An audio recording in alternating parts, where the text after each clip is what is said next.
Iran जंग को लेकर इजरायल के पीएम नेतन्याहू और अमेरिका के उपराष्ट्रपति जेडी वैंस में बहस की खबर है। इजरायली मीडिया का दावा है जेडी वैंस ने नेतन्याहू पर सवाल उठाए हैं। जेडी वैंस ने ईरान को लेकर नेतन्याहू के आंकलन को बताया संदिग्ध। इजरायल का ईरान के खिलाफ फिर एयर स्ट्राइक का दावा। इजरायल ने ईरान के प्राइमरी समुद्री माइन और मिसाइल प्रोडक्शन सेंटर को तबाह करने का दावा किया। पश्चिम एशिया में ग्राउंड ऑपरेशन की तैयारी में अमेरिका। पश्चिम एशिया में 10,000 सैनिक भेज सकता है अमेरिका। खार्ग आइलैंड के पास सैनिकों को तैनात कर सकता है अमेरिका। इजरायली कमांडो ने दक्षिण लेबनान में स्कूल से भारी हथियार बरामद किए हैं।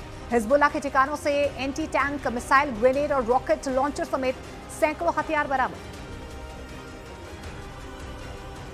ईरान ने सऊदी अरब के अल खारज में अमेरिकी बेस पर हमले में 3 अमेरिकी KC-135 टैंकर विमान गिराने का दावा किया है। हमले में कई दूसरे विमानों को भी नुकसान का दावा। ईरानी मीडिया फार्स न्यूज एजेंसी ने हमले की सैटेलाइट तस्वीरें जारी की।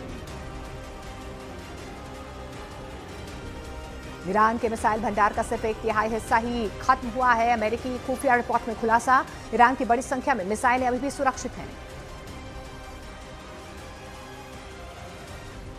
ईरान के सुप्रीम लीडर मौसबा खामनेई को लेकर ईरानी अधिकारी का बड़ा दावा। ईरानी अधिकारी ने मौसबा खामनेई को लेकर कहा कि वो पूरी तरह से स्वस्थ हैं। अधिकारियों ने यह भी कहा कि सुरक्षा कारणों से खामनेई के सार्वजनिक रूप से नहीं वो सामने आ रहे हैं, ये भी जानकारी दी गई। सीजफायर को लेकर बातचीत की पहल के बीच इजरायल ने ईरान पर एयर स्ट्राइक का फोकस बदल दिया है। अब सत्ता में बैठे लोगों पर हमले की जगह औद्योगिक बेस पर हमले को अंजाम दिया जा रहा है। ईरान की सैन्य क्षमता को नुकसान पहुंचाने का इजरायल दावा कर रहा है।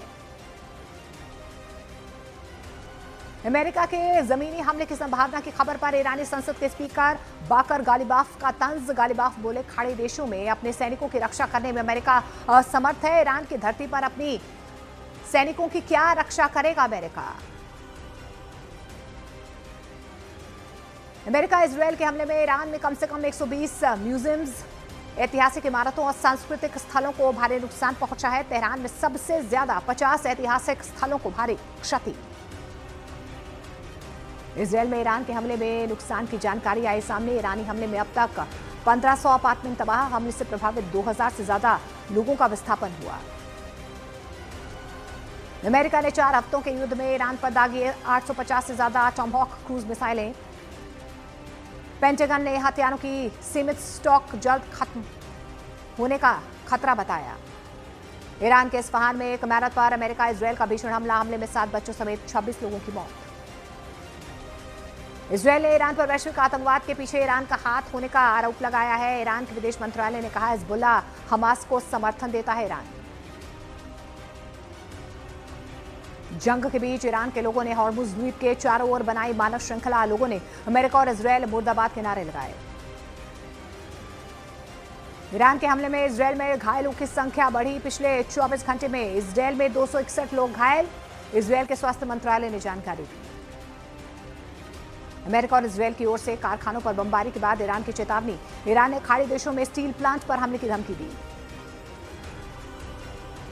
ईरान के विदेश मंत्री अब्बास अरागची ने एक्स पर पोस्ट कर नेतन्याहू पर साधा निशाना। अरागची ने कहा, नेतन्याहू ने जंग में अमेरिकी करदाताओं के पैसों और जिंदगियों के साथ जुआ खेला है। इस जुए में नेतन्याहू की बुरी तरह से हार हुई है। ईरान ने स्ट्रेट ऑफ हॉर्मुज से गुजरने वाले चीन के 2 जहाजों को वापस लौटाया। दोनों जहाज चीन की सरकारी कंपनी कॉस्को शिपिंग के बताए जा रहे हैं। पश्चिम एशिया संकट पर मुख्यमंत्रियों के साथ प्रधानमंत्री नरेंद्र मोदी ने की है बैठक। प्रधानमंत्री नरेंद्र मोदी ने टीम इंडिया की तरह मिलकर काम करने की सलाह दी। वैश्विक संकट के बीच मुख्यमंत्रियों ने की केंद्र सरकार के कदमों की सराहना। G7 विदेश मंत्रियों की बैठक के बाद अमेरिकी विदेश मंत्री मार्को रूबियो का बड़ा बयान। रूबियो बोले, अमेरिका ने अपने लक्ष्यों को हासिल कर लिया है और बेहद करीब है। इजरायल के हमले में तेहरान में कई इमारतें जमींदोज। मलबे के बीच फंसे मासूम को सुरक्षित निकाला गया।